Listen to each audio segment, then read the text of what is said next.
supérieur de la patrie commande à tous les Français libres de continuer le combat là où ils seront et comme ils pourront. Il est par conséquent nécessaire de grouper partout où cela se peut une force française aussi grande que possible. Tout ce qui peut être réuni en fait d'éléments militaires français et de capacités françaises de production d'armement doit être organisé partout où il y en a.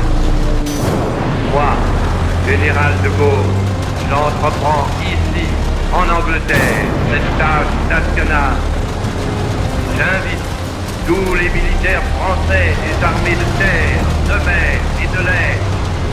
J'invite les ingénieurs et les ouvriers français spécialistes de l'armement qui se trouvent en territoire britannique ou qui pourraient y parvenir à se réunir à moi.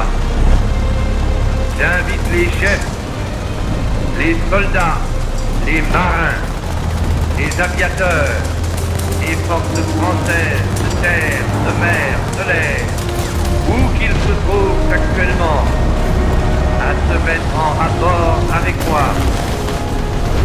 J'invite tous les Français qui veulent rester libres à m'écouter et à me suivre.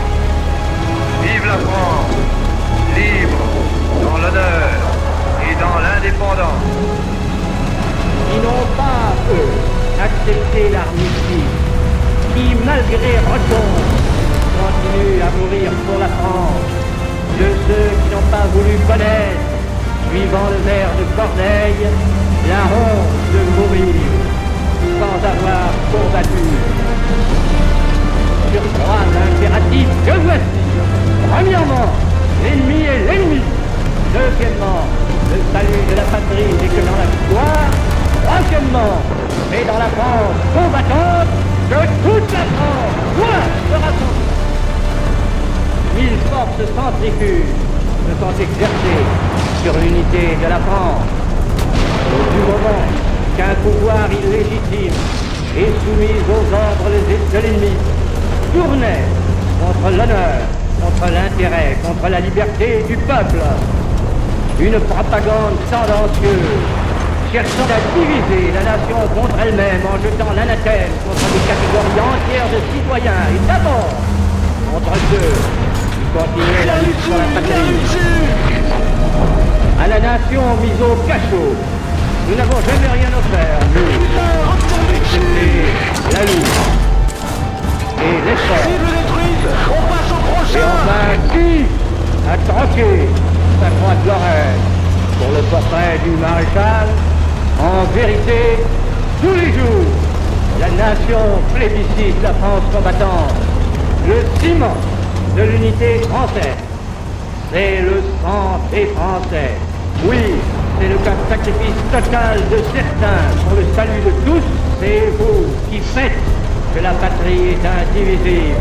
C'est vers elle qu'elle se tourne. C'est en elle qu'elle se reconnaît. C'est d'elle seule qu'elle attend la direction de son combat. La France sera rassemblée tout entière dans le dernier effort qui l'attend. Un seul combat pour une seule patrie.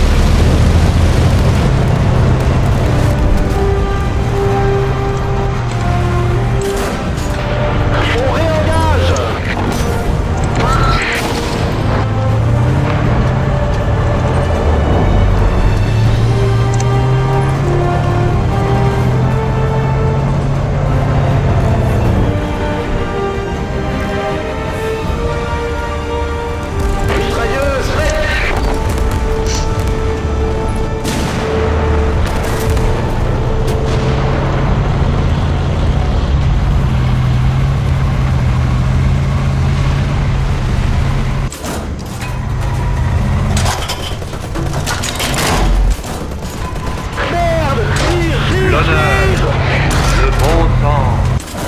l'intérêt supérieur de la patrie commande à tous les Français libres de continuer le combat là où ils seront et comme ils pourront.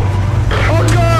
Il est par conséquent nécessaire de grouper, partout où cela se peut, une force française aussi grande que possible. Tout ce qui peut être réuni en fait d'éléments militaires français et de capacités françaises de production d'armement doit être organisé partout où il y en a. Moi, général de Gaulle, j'entreprends ici, en Angleterre, cette tâche nationale. J'invite tous les militaires français des armées de terre, de mer et de l'air. J'invite les ingénieurs et les ouvriers français spécialistes de l'armement qui se trouvent en territoire britannique ou qui pourraient y parvenir à se réunir à moi. J'invite les chefs, les soldats, les marins, les aviateurs, les forces françaises de terre, de mer, de l'air, où qu'ils se trouvent actuellement, à se mettre en rapport avec moi. J'invite tous les Français qui veulent rester libres à m'écouter et à me suivre. Vive la France! Vive dans l'honneur et dans l'indépendance! Qui n'ont pas, eux, accepté l'amnistie, qui, malgré recompte, continuent à mourir pour la France, de ceux qui n'ont pas voulu connaître, suivant le maire de Corneille, la honte de mourir sans avoir combattu. Sur trois impératifs, je vous premièrement, l'ennemi est l'ennemi. Deuxièmement, le salut de la patrie et de la victoire. Troisièmement, et dans la France combattante de toute la France, loin de raconter. 1000 forces centrifuges se sont exercées sur l'unité de la France. Au du moment qu'un pouvoir illégitime et soumis aux ordres de l'ennemi tournait contre l'honneur, contre l'intérêt, contre la liberté du peuple, une propagande tendancieuse cherchant à diviser la nation contre elle-même en jetant l'anathème contre des catégories entières de citoyens et d'abord contre ceux qui continuaient la lutte pour la patrie. À la nation mise au cachot, nous n'avons jamais rien offert, nous, excepté la lutte et l'effort.